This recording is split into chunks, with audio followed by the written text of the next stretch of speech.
Hello, my name is Jack Rainey, and this is my last minute, turned in late speech about neoliberalism. Neoliberalism is a difficult subject to explain in entirety. It's an economic policy that ensures the growth of capitalism and ensures the push towards a globalized market.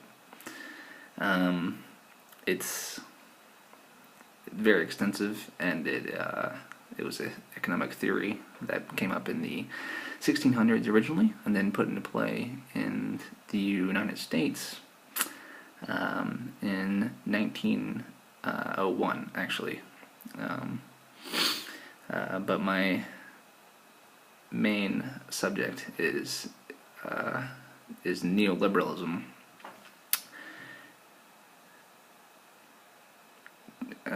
Good for people? Is it healthy? Can it create health, or does it destroy health? On top of all that, is it a good thing in general? It is the epitome of progress and construction, which isn't always a good thing.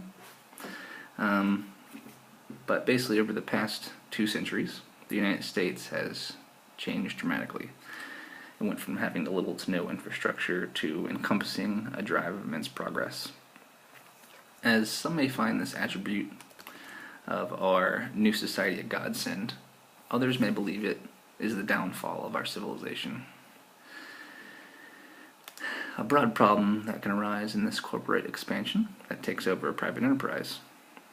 This set of progress leaves the singular person or family-run business high and dry on profit margins due to the lack of federal and state funding for growth and advertising, disabling the said business, and it is directly related to the enforced drive toward the economic expansion of our nation under neoliberalist roles. More acute problems we as a nation face is the ever-growing rate of addiction, psychological disorders, homelessness, hopelessness, and depression, all due to a conditioned society manipulated by imaginary first world problems, pardon my joke.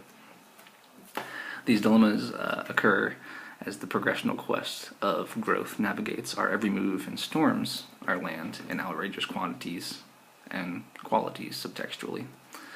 On the other hand, our progress has led to many wonderful establishments and positivity easily seen in everyday life in the form of medications, transportation, food, and shelter. Therefore, I'm trying to highlight the juxtaposition of a United States with or without neoliberalism. I'm arguing in favor of the latter because I believe it is a detriment to personal health and overall happiness. The United States, in comparison to so many other societies in the world, the U.S. has boomed into a global superpower in such a short period of time. The politics of the nation have solidified economic wealth, overthrown the world market, and defined a new way of promoting and gaining strength. And with this power, the U.S. has characterized itself, ensuring globalization and its monarchy in the free market. But many wonder what the future holds for our nation. The progress is seemingly spiraling out of control without an endgame. Many questions arise as if the situation is assessed, but what happens when the debt ceiling cannot be raised anymore? What happens when resources run thin? And what happens when we run out of room? And more importantly, what happens to us when there is no more room? What happens to our mentality and health? The unfortunate answer to that is that there is no answer. There was never an end game to begin with. It's you grow and grow and grow. If you put that into a example, imagine a human grew and grew and grew. Eventually there would be no more room for that one person, and they would destroy the rest of us. with no in-game, neoliberalist goals seem to push towards the personal gain through power and money, and push less towards the health of the community, expanding from one neighborhood throughout the world. With little to no focus on health, communities can struggle with several major issues from malnourishment to overeating. Furthermore, mental health can suffer as well due to existing poor conditions surrounding affluent times. Most of the political realm has become so acutely detailed that no one person can understand this convoluted neoliberalist mess in its entirety. We assign more positions to take over these roles of understanding, open new jobs, create more leeway, and thus muddle the understanding more and more as time ticks on. This leads to the need of more people doing more legislative paperwork, leading to more desk jobs, and leading to more government. One could ask, where do our resources come from if there are so many citizens behind desks determining the details of the country? The answer lies in expansion. People are encouraged to advocate production and compensation for the population. More business, more buildings, more construction, more people, more jobs, and effect, progress, constant progress. It's needed in order to maintain a homeostasis in a thriving nation such as the United States.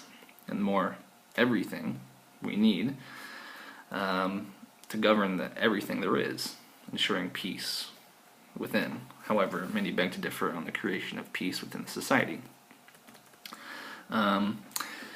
This progress leads to severe problems. Problems in the external world, such as our nation's land and our resources from other countries all over the world, and the global economy, and problems as well in the eternal world, such as our people and our places and our communities, and that can affect our general health. We must first recognize the three levels of society. We can code these levels by top, middle, and bottom, but there's a struggle between the higher, lower, and middle class. They all have certain roles they play in the neoliberalist agenda. We all know about the 1% and the 99% and all that political mess that has been happening for the past few years in the Occupy Wall Street movement. That has a lot to do with the expansion of progress, but as well people on top gaining everything. As I before mentioned, if a human kept growing and growing, they would take everything. Eventually, in this world we live in, if this 1% stays at top, they will grow and grow and take everything, and the rest of us will be poor. Well, I'm poor now, but that's not really changing much, is it? So let's see. In the middle, which is just the mass of people, are those who just want to live and get through the day with no worries, no thoughts about the politics as a whole. And the middle breach into the top and the bottom, and are unfortunately part of the whole that is affected most by rising issues. Neoliberalism is the main driving force behind the progress we encounter. It drives our economy and capitalist system, uses it as a philosophy in order to ensure growth. However, the philosophy only guarantees the popularity of business over everything else. This philosophy of neoliberalism never has an answer to the end.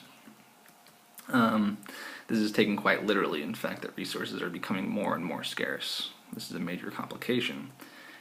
It's easy to overlook as a generation will not see